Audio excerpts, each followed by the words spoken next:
Bonjour, j'espère que vous allez bien. Je suis très heureuse de vous retrouver. J'ai eu un petit problème de téléphone qui n'avait plus assez de mémoire, mais je ne comprenais pas pourquoi je ne pouvais plus faire de vidéo. Donc vous me manquiez. D'autant que j'avais fait une vidéo la semaine dernière qui demandait la suite. Donc c'était quand même un peu embêtant que je ne sois pas capable de vous donner la suite. Donc j'ai expliqué pourquoi j'étais venue à ce métier, qu'est-ce que je fais dans ce cabinet, qu'est-ce qu'il faut faire dans la vie pour essayer que ça aille mieux, essayer de comprendre notre enfance, d'essayer de comprendre nos aïeux, parce qu'ils nous ont inculqué des choses au travers de diverses générations, et qu'on a l'impression quelquefois adulte qu'on est libre de nos choix, et en fait pas vraiment.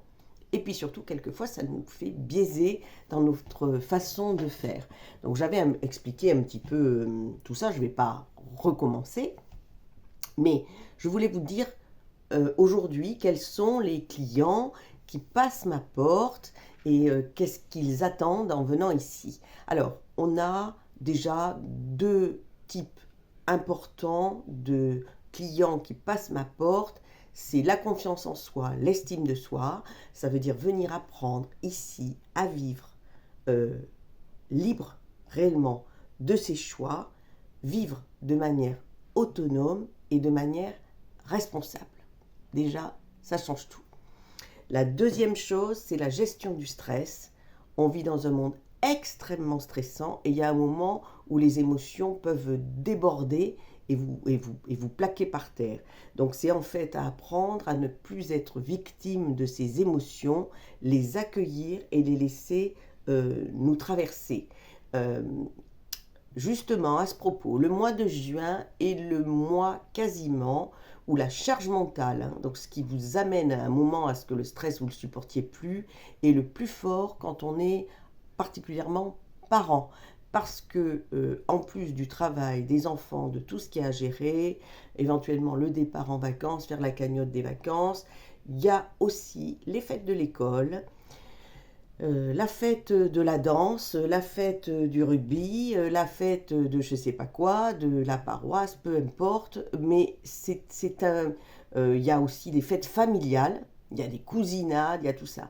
Et en fait, on accumule une charge mentale qui est trop forte. Et on arrive vers le 20 juin, on est ratatiné. J'ai deux filles et mes deux filles sont arrêtées là pour au moins 15 jours parce que justement la charge mentale a été trop forte et qu'elles étaient donc en limite de burn-out. Voilà. Et donc voilà, ça c'est important. Et ensuite, ce que je peux avoir, c'est des clients qui viennent parce qu'ils ont des schémas répétitifs de vie. Par exemple, quelqu'un qui va choisir dans sa vie sentimentale le même schéma, le même type de personne pour arriver au même échec.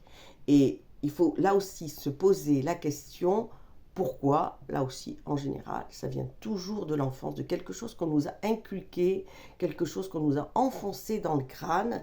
Et du coup, on croit qu'on est libre de ses choix, mais on ne l'est pas. Donc en fait, là aussi, il faut apprendre à les identifier, ces problèmes, pour pouvoir les dépasser. Enfin, ce que j'ai beaucoup, ce sont des couples. Et je dis des jeunes parce que je suis tellement heureuse aussi d'avoir des jeunes couples et je voulais les remercier de me faire confiance, de venir ici pour essayer de remettre de la communication dans le couple parce qu'on a un peu tendance à dire que ces jeunes couples quelquefois jettent l'éponge trop vite. Eh bien, il y en a qui viennent voir ici, qui font un coaching conjugal parce qu'un couple, c'est un travail de longue haleine et qu'il ne faut pas craquer au premier coup de semonce. Ça va beaucoup secouer et il faut se réajuster tout le temps. Qu'est-ce que j'ai encore? J'ai des ados ou des parents qui ont des difficultés avec ces jeunes ados qui, je vous le rappelle, sont sujets à des changements hormonaux énormes et qui à un moment des fois dérapent, ne savent plus où est leur place. Et surtout, le conseil que je peux vous donner en tant que parent, c'est ne lâchez pas le fil, ne coupez pas le lien, ne lâchez pas.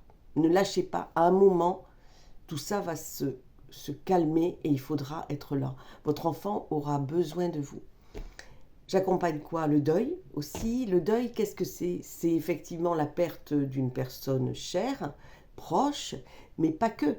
Ça peut être eh ben, effectivement le deuil d'une relation sentimentale, ça peut être le deuil d'une situation financière, le deuil d'une situation professionnelle, ou même le deuil de la personne que l'on a été avant. Il y a des gens même qui se retrouvent à la retraite, il faut faire le deuil de cette vie d'avant. C'est pas si facile que ça, tout le monde n'est pas ravi de se retrouver à la retraite. Voilà, en fait, il faut vivre en acceptant que la vie ne soit pas rectiligne, qu'elle nous bourlingue dans tous les sens. Et en fait, il faut mieux le comprendre et l'accepter plutôt que le subir et résister.